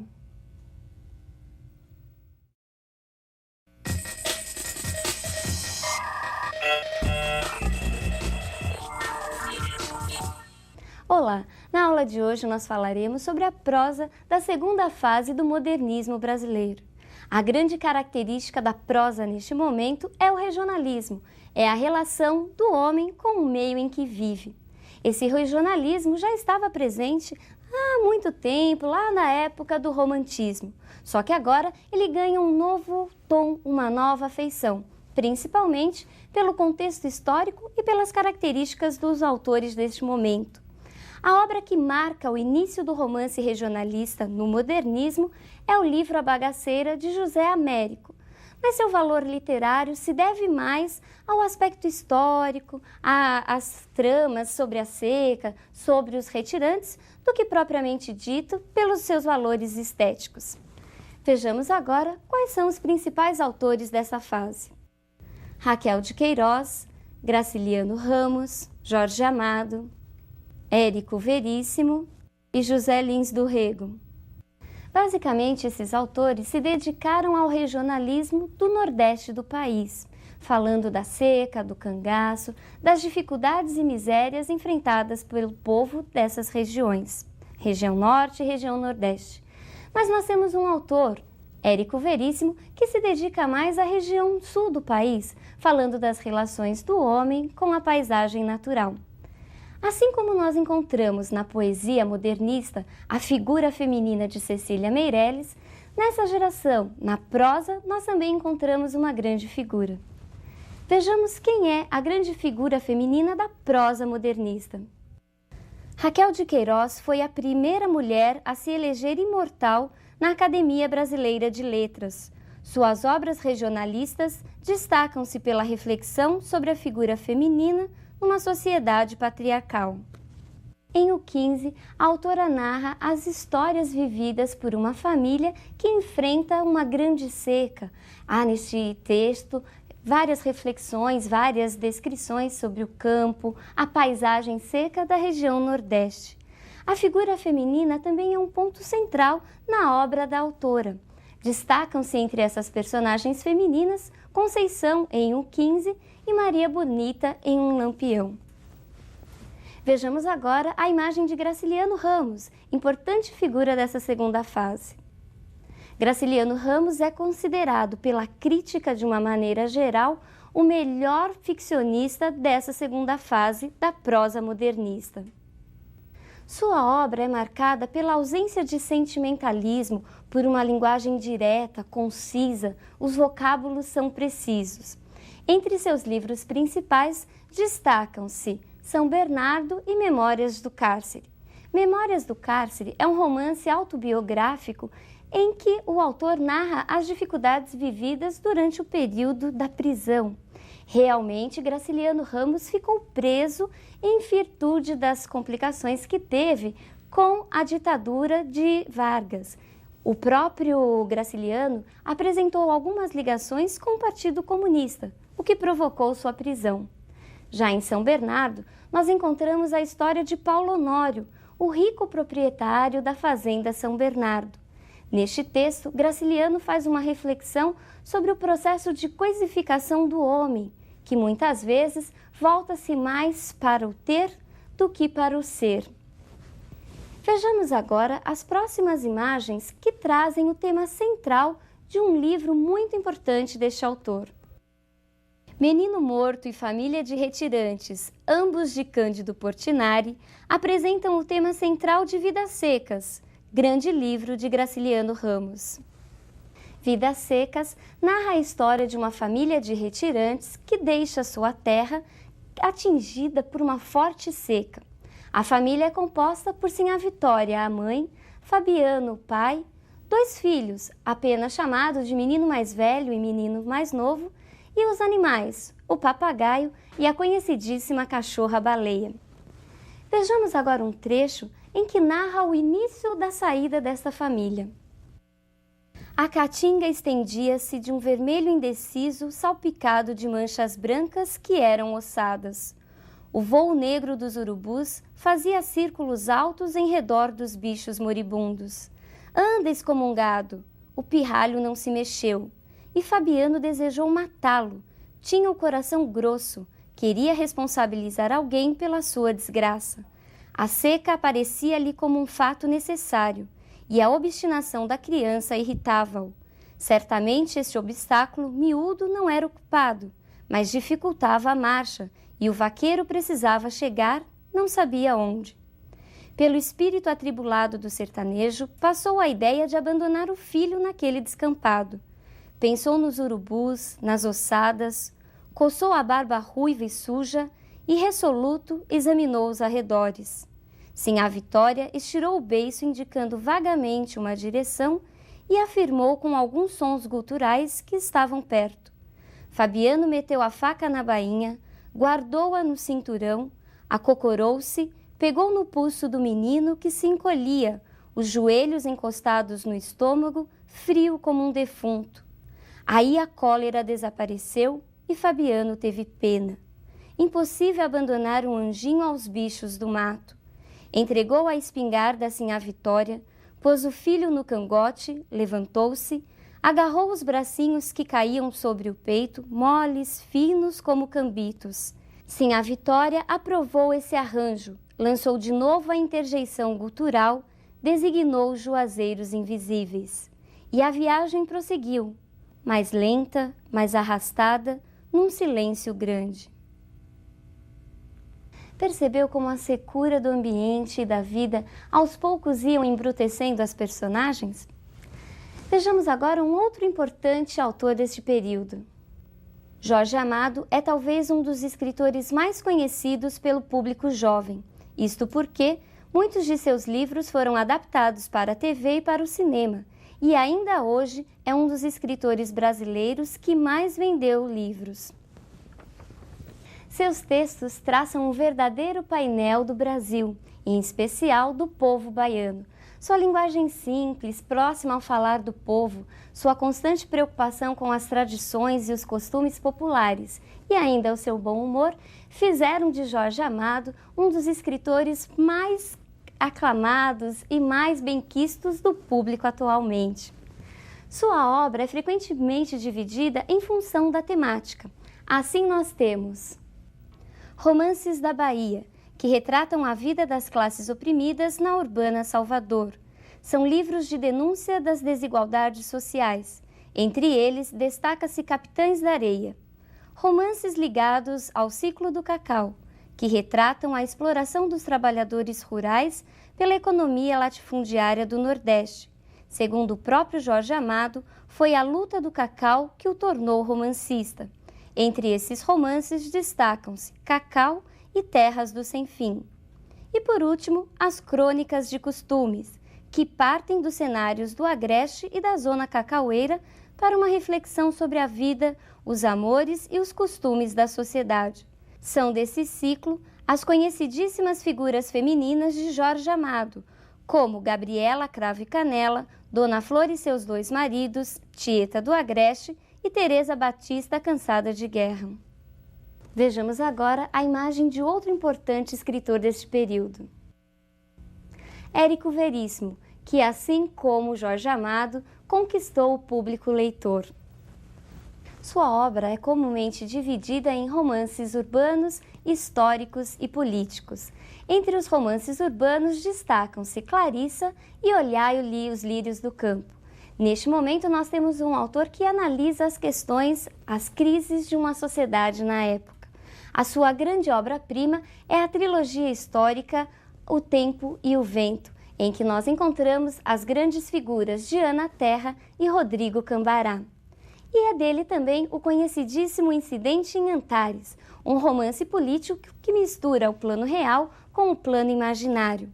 Num dado momento desse romance, os coveiros entram em greve e os mortos, por sua vez, acabam ressuscitando para denunciar a corrupção e a podridão moral dos moradores da cidade.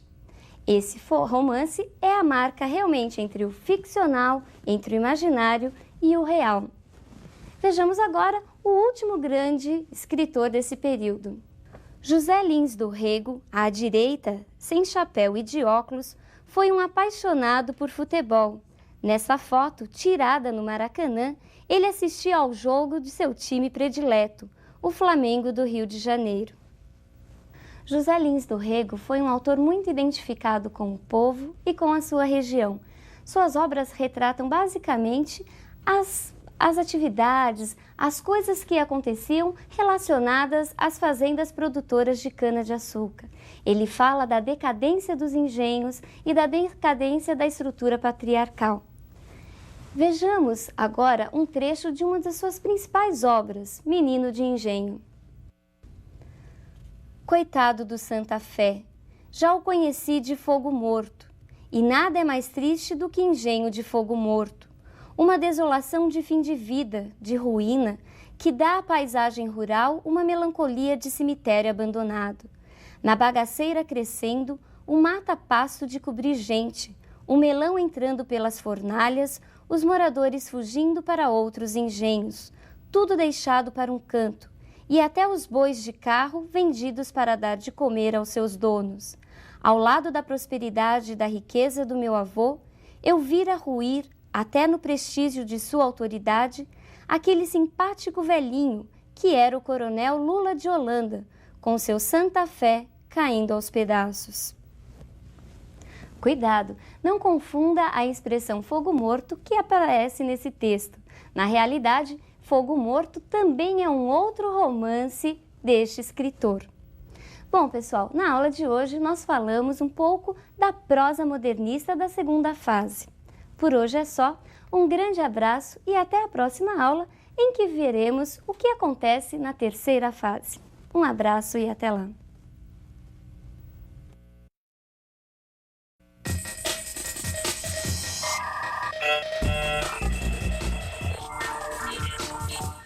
Olá! Na aula de hoje nós falaremos sobre a terceira fase do modernismo no Brasil. Essa fase é conhecida como fase de reflexão, de amadurecimento e da universalidade temática. Vejamos quais são os principais representantes desse terceiro momento. Guimarães Rosa e Clarice Lispector na prosa e João Cabral de Melo Neto na poesia. Neste período, as novas contribuições da linguística, a busca pela análise interior, pelo eu profundo, acabam dando novos rumos para a prosa deste período. Neste momento, o texto, que em si era apenas a representação da realidade, acaba ganhando um valor em si mesmo.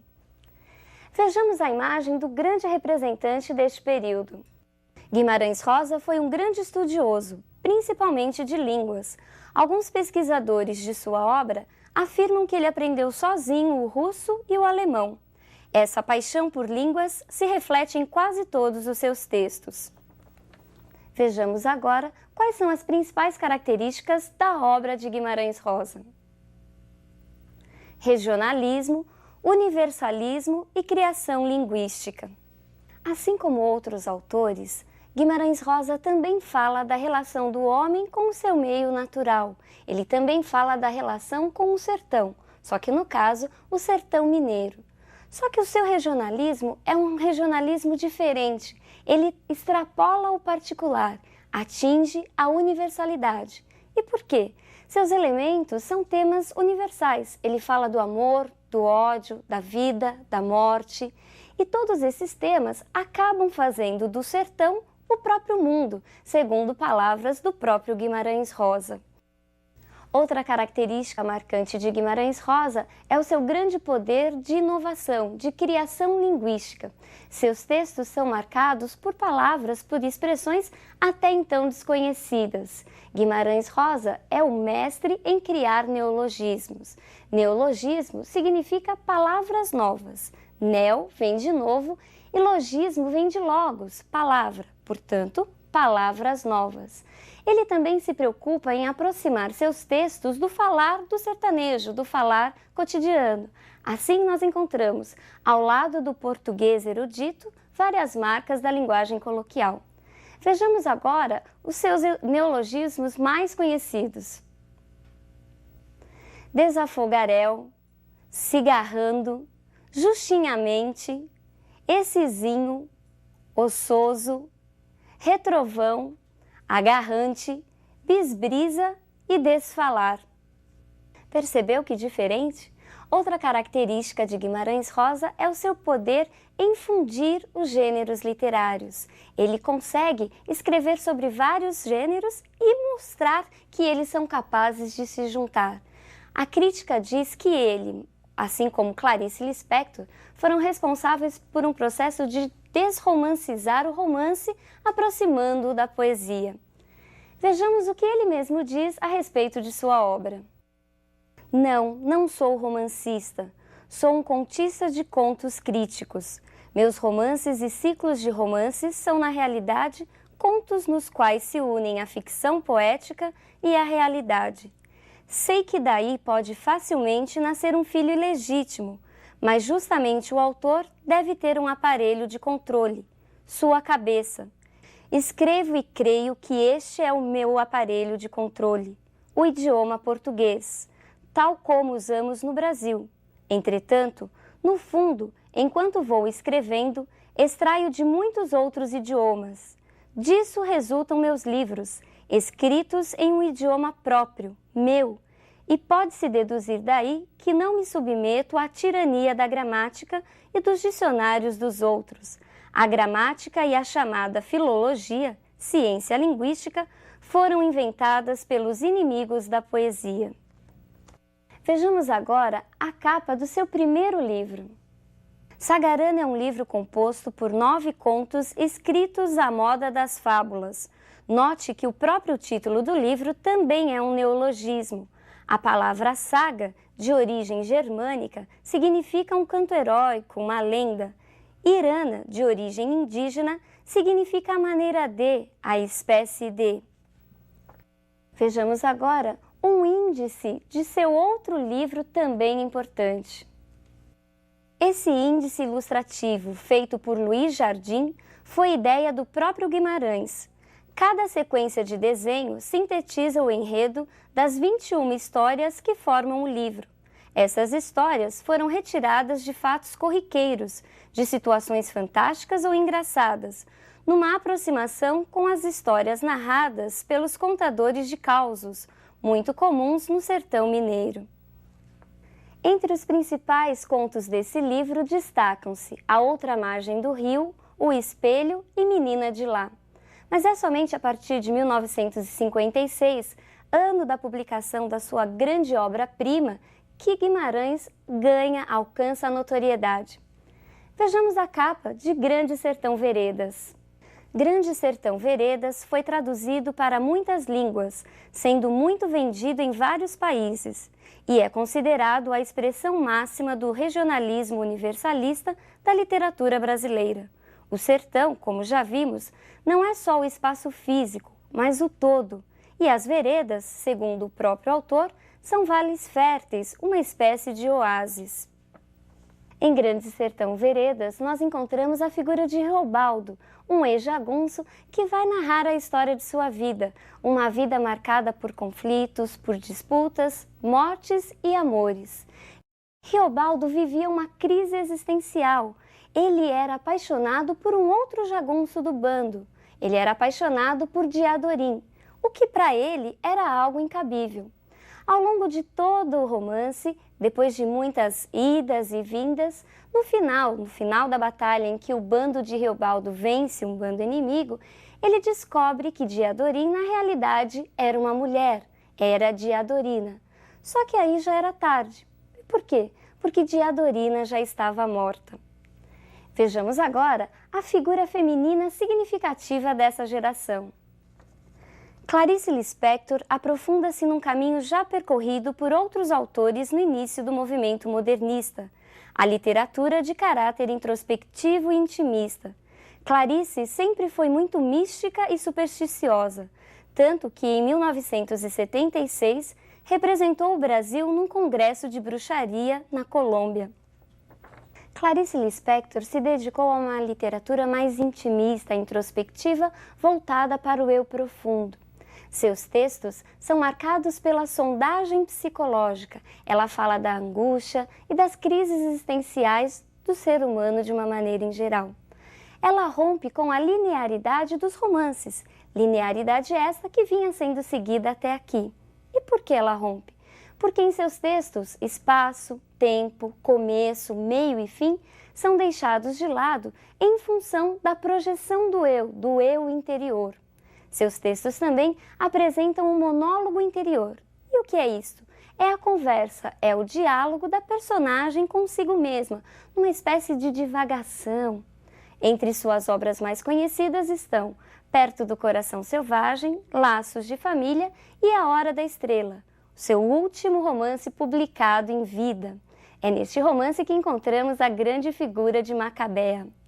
Vejamos agora o último grande representante dessa geração, só que agora na poesia. Embora frequentemente estudado como um poeta da geração de 45 do modernismo, João Cabral de Melo Neto apresenta características bem diversas dos escritores dessa fase. Guiado pelo raciocínio lógico, voltou-se para a concretude, para a análise objetiva da realidade.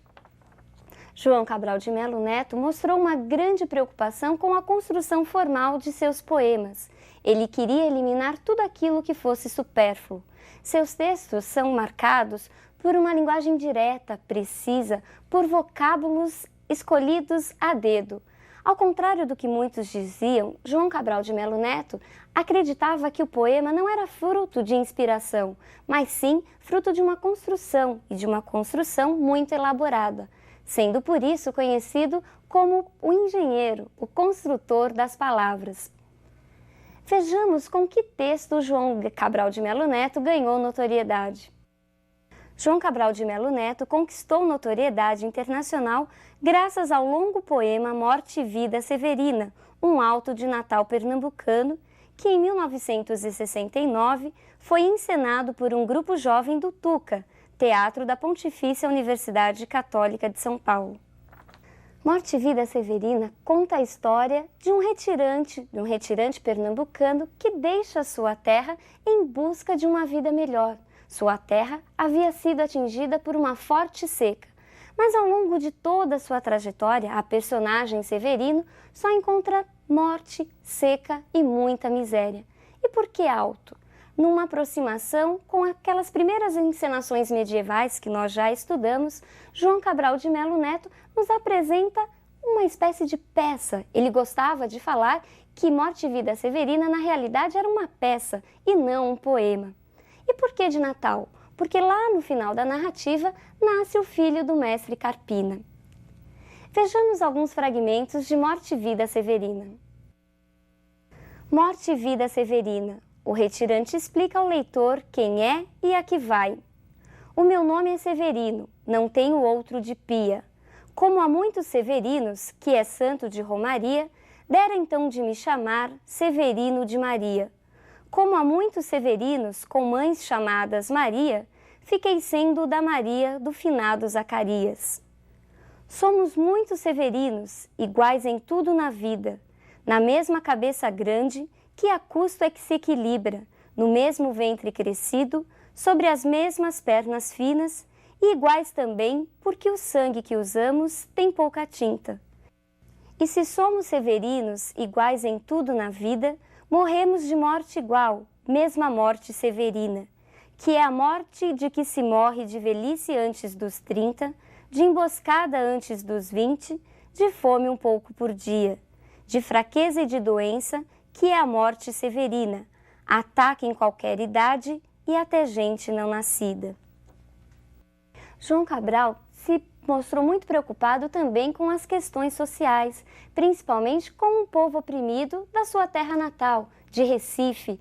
O rio Capibaribe, volta e meia, também aparecem em seus textos. Bom, por hoje é só, mas não se esqueça de qual foi o tema da nossa aula. Hoje nós falamos dos principais representantes da terceira geração do modernismo. Nós falamos na prosa de Guimarães Rosa e Clarice Lispector e na poesia de João Cabral de Melo Neto. A grande característica de Guimarães é o seu poder inventivo, o seu poder de criar novas palavras e de universalizar o regionalismo. Em Clarice, a grande característica é a sondagem psicológica, é a projeção do eu interior. E em João Cabral de Melo Neto, a grande característica é a construção precisa, é a preocupação com a forma e com as questões sociais. Por hoje é só. Um grande abraço e até a nossa próxima aula, em que falaremos das produções contemporâneas.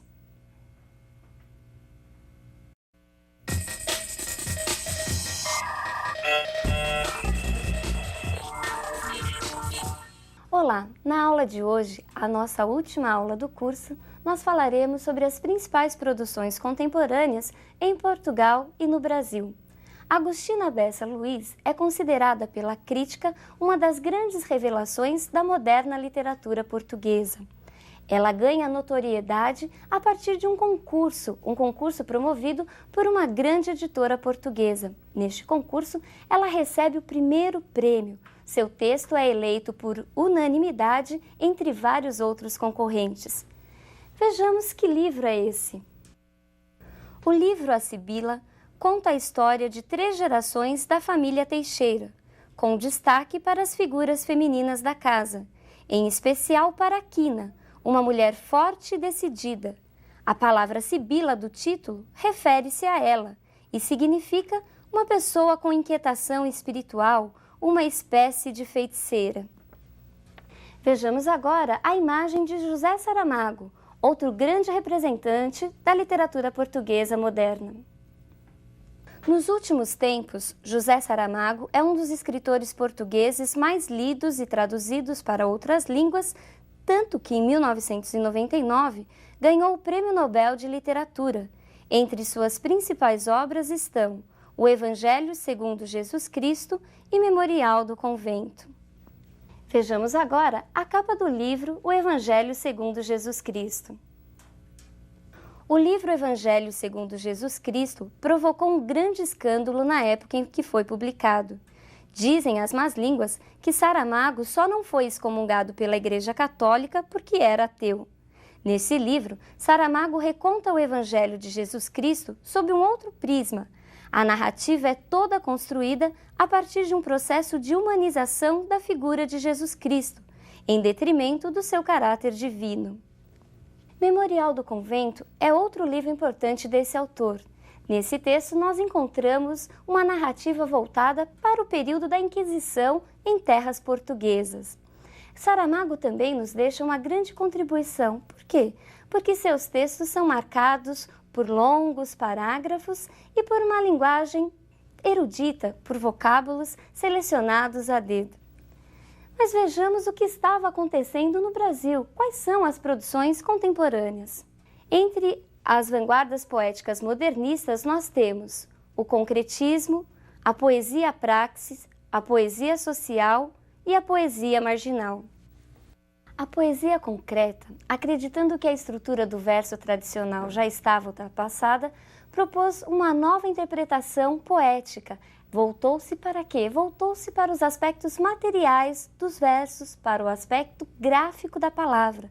Esses poetas estavam preocupados em ocupar o espaço que até então muitas vezes ficava branco na folha. Nessa concepção, a palavra é um objeto, a palavra é tida como uma coisa. Vejamos a imagem dos 3 grandes representantes da poesia concreta. Décio Pinhatari, Haroldo de Campos e Augusto de Campos foram os idealizadores da poesia concretista. Suas ideias começaram a circular a partir da revista Noigrandes, palavra de origem provençal que significa antídoto contra o tédio. Mas essa poesia só foi lançada oficialmente em 1956, por ocasião da Exposição Nacional de Arte Concreta, realizada no Museu de Arte Moderna de São Paulo. O poema Beba Coca-Cola é considerado o símbolo destes poetas. Beba Coca-Cola, babicola, beba coca, babicola, caco, caco, cola, cloaca. O poema de Décio Pinhatari transforma, através do jogo de palavras, do jogo de significados, uma das propagandas mais conhecidas no mundo numa espécie de antipropaganda. Vejamos uma das possíveis leituras deste poema. Acompanhe a leitura das palavras destacadas. Babi, caco, cocô, cocô. Mesmo sem o acento, o poema sugere a leitura da palavra como cocô. Cola, cala, coca. Baba, caca, aca. Aca aqui é sinônimo de mau cheiro. Beba, babe, beba, babe. Percebeu que novas palavras podem ser criadas a partir dessa leitura? Palavras estas que apresentam um caráter negativo, atribuindo um aspecto negativo a toda a propaganda, daí chamarmos de antipropaganda. Outra manifestação é a poesia praxis. A poesia praxis surgiu de um desentendimento entre os poetas que participavam do concretismo. Esses poetas, que se desentenderam, passaram a acreditar que a palavra tinha muito mais força, que a palavra era um organismo vivo e que por isso deveria ser trabalhada de uma outra maneira. Mário Chamy foi o principal representante dessa corrente. Vejamos um de seus textos. Agiotagem. 1, 2, 3. O juro, o prazo. O por, o cento, o mês, o ágio. Porcentágio. 10, 100, 1000. O lucro, o dízimo, o ágio, a moral, a monta em péssimo. Empréstimo. Muito, nada, tudo. A quebra, a sobra, a monta, o pé, o cento, a cota, a janota, a agiota. Nós temos também a poesia social, que ao contrário dos exageros do concretismo ou da energia da poesia praxis, voltou-se para as questões sociais e volta também a alguns aspectos do verso tradicional. Ela estava mais preocupada com as questões de caráter político, econômico e social. Vejamos um texto de Ferreira Goulart. Não há vagas. O preço do feijão não cabe no poema. O preço do arroz não cabe no poema. Não cabem no poema o gás, a luz, o telefone, a sonegação do leite, da carne, do açúcar, do pão. O funcionário público não cabe no poema, com seu salário de fome, sua vida fechada em arquivos. Como não cabe no poema o operário, que esmerila seu dia de aço e carvão nas oficinas escuras. Porque o poema, senhores, está fechado, não há vagas, só cabe no poema o homem sem estômago, a mulher de nuvens, a fruta sem preço. O poema, senhores, não fede nem cheira. Por último, nós temos a poesia marginal. E por que marginal? Porque nessa época, os autores que não eram muito conhecidos não tinham seus textos publicados pelas grandes editoras. Eram eles mesmos que produziam seus textos e arrumavam uma forma de divulgá-los, sendo por isso conhecidos como poetas marginais e sua poesia, a poesia marginal. Vejamos um exemplo clássico dessa poesia marginal em Paulo Leminski. O assassino era o escriba. Meu professor de análise sintática era do tipo sujeito inexistente. Um pleonasmo, o principal predicado da sua vida, regular com o paradigma da primeira conjugação. Entre uma oração subordinada e um adjunto adverbial, ele não tinha dúvidas, sempre achava um jeito assindético de nos torturar com um aposto. Casou com a regência, foi infeliz, era possessivo como um pronome, e ela era bitransitiva. Tentou ir para os Estados Unidos da América, não deu. Acharam um artigo indefinido em sua bagagem. A interjeição do bigode declinava partículas expletivas, conectivos e agentes da passiva o tempo todo. Um dia, matei-o com um objeto direto na cabeça. Tem que ver se você gostou, né? Realmente ele é um dos prediletos da maior parte dos alunos. Mas, por favor, não faça o mesmo com o seu professor de análise sintática. Bom, brincadeirinhas à parte, vamos nos lembrar do tema da aula de hoje. Hoje nós falamos das produções contemporâneas em Portugal, no primeiro momento. Nós vimos as figuras de Agostina Bessa Luiz e seu livro A Sibila. Vimos também as obras de José Saramago, Prêmio Nobel da Literatura em 1999. São livros de sua autoria, Memorial de um Convento e O Evangelho segundo Jesus Cristo. Depois, nós falamos das vanguardas da poesia moderna. Nós falamos do concretismo, da poesia praxis, que significava ação, energia. Falamos da poesia social e da poesia marginal. Existem também várias outras manifestações em prosa. Muitos autores se dedicaram à prosa, às crônicas e até hoje continuam escrevendo.